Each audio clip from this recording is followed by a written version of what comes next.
Je ne sais pas si vous avez suivi, si vous suivez l'actualité, si vous vous intéressez à ce qui se passe. Oui, non, d'ailleurs dites-le moi en commentaire dès maintenant.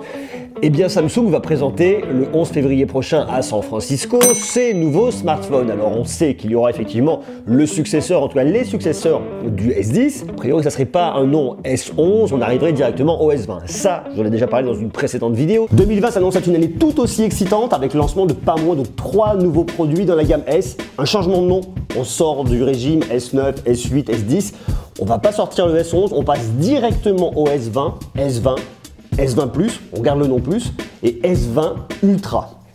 Comme ça, on envoie la barre vachement haute. Si vous ne l'avez pas déjà vu, je vous invite à y retrouver. Je ne sais jamais si c'est là ou si c'est là. Et à retrouver la vidéo, comme ça, vous saurez tout sur ces nouveaux smartphones, vous saurez tout sur les rumeurs, tout ce qui va arriver, toutes les fuites. Je vous dis tout. Mais justement, je vous avais dit il y a quelques mois, si vous revenez un petit peu en arrière, je vous avais dit qu'effectivement, Samsung allait sortir plusieurs smartphones pliables en 2020. Samsung devrait proposer en 2020 pas un nouveau Galaxy Fold, mais carrément une gamme. C'est ce dont on va parler aujourd'hui parce qu'il va y avoir il y aurait plusieurs smartphones pliables. Alors ce qu'on voit aujourd'hui sur des fuites qui circulent sur internet, il y a différents médias qui vous les montrent, différents sites, et on voit un petit peu ce à quoi pourraient ressembler ces smartphones. Alors déjà Samsung avait présenté lors de sa conférence des développeurs au deuxième semestre 2019, je ne sais pas si vous en souvenez, un espèce de smartphone qui se pliait en mode flip. On n'était pas dans le Galaxy Fold qu'on avait l'année dernière, qui était un bouquin qui s'ouvrait, qui se fermait. Le vrai écran se situe à l'intérieur, c'est celui-là, c'est du POLED, c'est du 7,3 pouces. Là on est dans un form factor complètement différent, un smartphone qui se plie, qui se replie, un peu comme les smartphones qu'on avait au début des années 2000, je ne sais pas si vous avez connu, si vous connaissiez. Vous avez un grand smartphone et là, vous le repliez comme un smartphone à clapper. Quelque chose de plus petit, plus compact, qu'on met plus facilement dans la poche. La technologie du pliable sera donc utilisée différemment, non pas pour augmenter, mais pour réduire. Pourquoi pas, ça pourrait fonctionner, en tout cas, c'est un réel sens. Mais c'est pas tout, parce qu'il y aurait également, il pourrait y avoir, toujours si on suit un petit peu ce qui se passe sur Internet, un smartphone pliable, smartphone tablette qui ne se plie pas en deux, mais qui se plie en 3. Ça c'est marrant parce que lorsque j'étais au CES il y a quelques jours à Las Vegas, j'ai vu sur le stand de TCL un prototype d'un smartphone tablette pliable qui se plierait en 3. Le smartphone ne fonctionnait pas, donc c'était plus un proto pour montrer ce qui allait arriver. Il n'y avait pas forcément un produit fini qui tournait, mais en tout cas, on voit qu'il y a des marques qui s'intéressent et qu'on pourrait y aller dès 2020.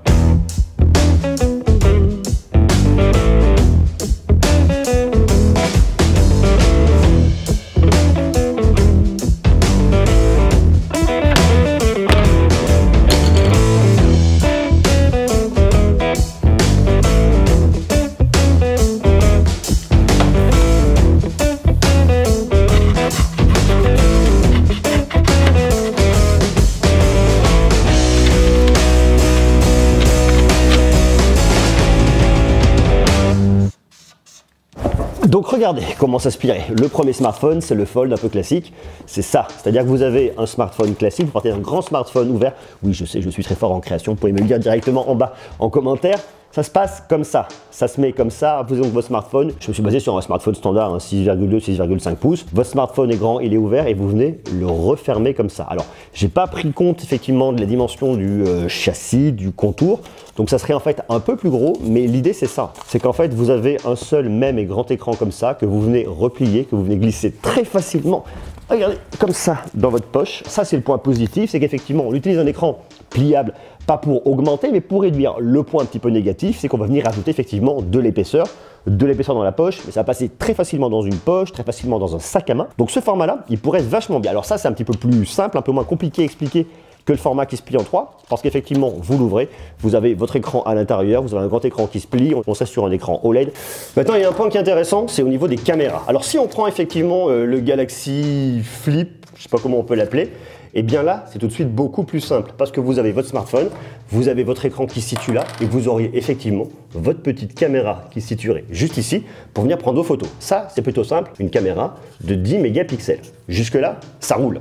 Lorsque vous refermeriez votre smartphone comme ça, vous n'auriez pas, ça c'est pas la transparence, merci le marqueur, et bien vous auriez soit un petit écran de notification ici au centre, soit un petit écran de notification sur le côté, comme semble le dire en tout cas Let's Go Digital. Intéressant. Et vous pourriez avoir un double module photo ici, directement à l'extérieur avec deux caméras de 12 mégapixels. Ça vous permettrait, lorsque vous ouvrez votre smartphone, de pouvoir photographier les gens directement avec votre caméra comme ça, en le prenant en main sans que ce soit problématique, sans que ça vienne gêner.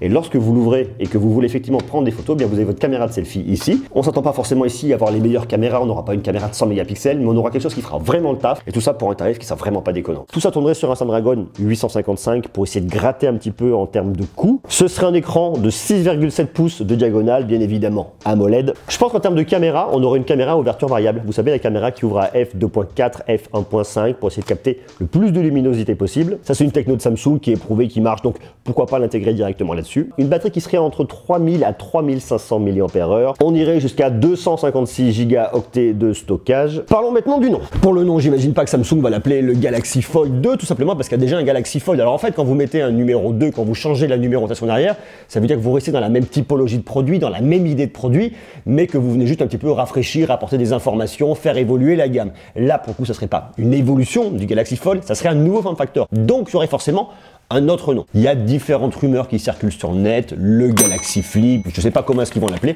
peut-être rester dans l'idée du F, Foldable, Flip, pourquoi pas, ça pourrait avoir un sens. Bon, je sais pas, toujours est-il que c'est un smartphone qu'on pourrait trouver aux alentours des 800 $, moins cher que le Razr de Motorola, qui lui est autour des 1500 $. Donc un smartphone qui serait vraiment destiné à toucher beaucoup plus de monde que le Galaxy Fold, faire rentrer la technologie du pliable dans beaucoup de foyers, pénétrer des foyers, très clairement, et un smartphone qu'on pourrait retrouver sur le marché aux alentours d'avril-mai 2020 dans cette idée-là. Alors bien évidemment, je vais partir à San Francisco avec Samsung, j'ai la chance de partir avec Samsung à San Francisco, comme ça je vous dirai tout, je vous parlerai de l'annonce, je vous montrerai réellement ce qu'il en est, si on peut les voir, vous saurez tout en temps et en heure avec les tweets, les images, les Facebook, les Instagram, la compagnie. Donc je vous invite à vous abonner ici sur YouTube et à me rejoindre sur Instagram, monsieur_Greux, sur Twitter, Monsieur Greux, et sur tous les réseaux, Facebook et compagnie. Venez me rejoindre, comme ça on en parlera ensemble. Et il y a un autre form factor qui pourrait être intéressant, c'est l'idée d'un smartphone qui se plierait en 3 ou qui se déplierait en 3. L'idée, c'est que vous auriez un smartphone comme ça. Vous pourriez l'ouvrir ensuite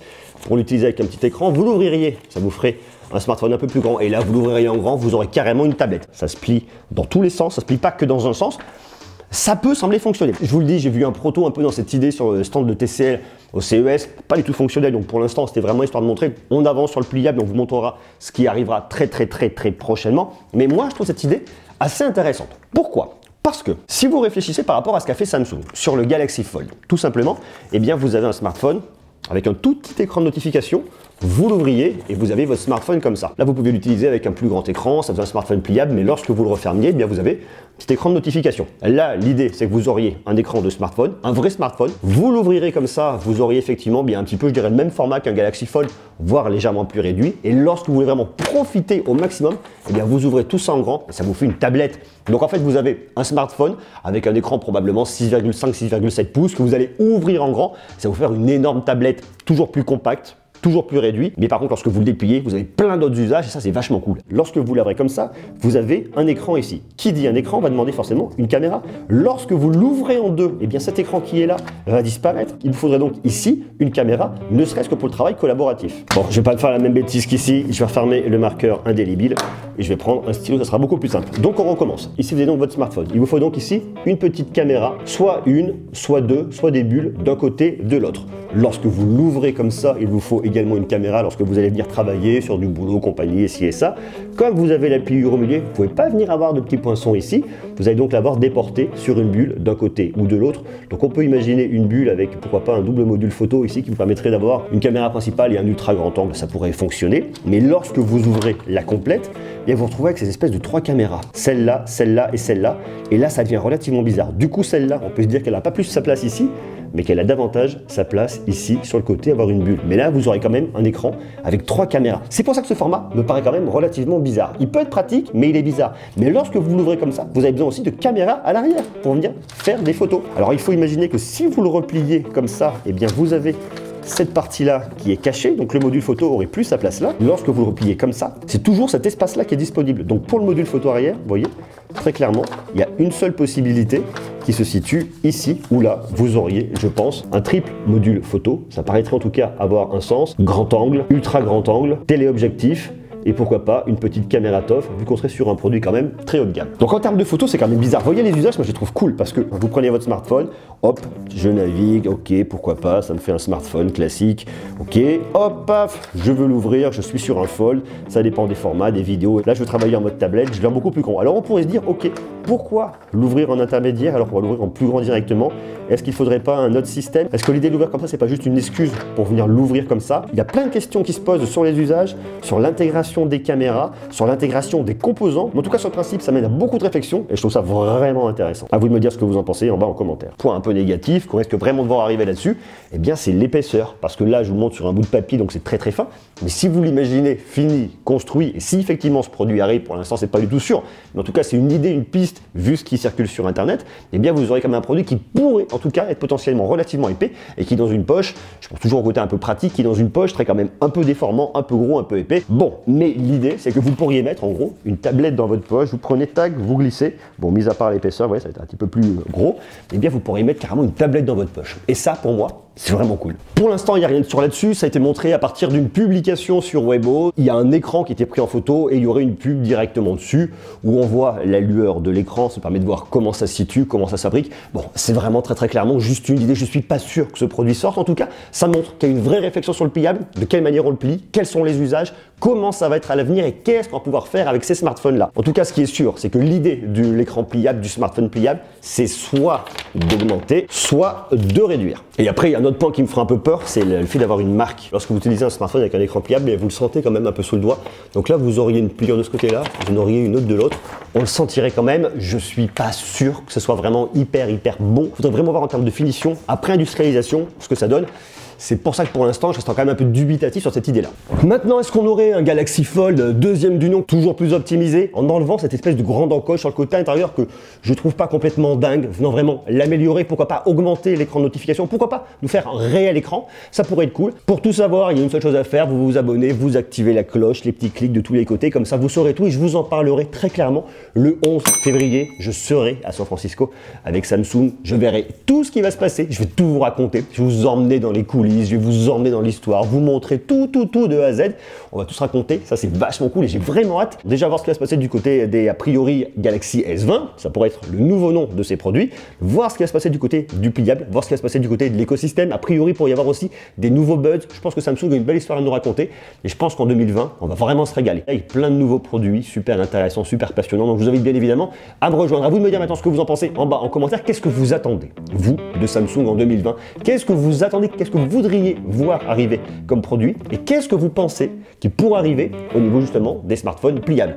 Je vous invite à marquer tout ça en bas, vous me l'écrivez en commentaire, dites-moi ce que vous en pensez et quant à nous on se retrouve dès demain pour continuer à parler de tech. Faites des gros bisous, je vous envoie de l'amour, du love, des câlins, à bientôt, ciao.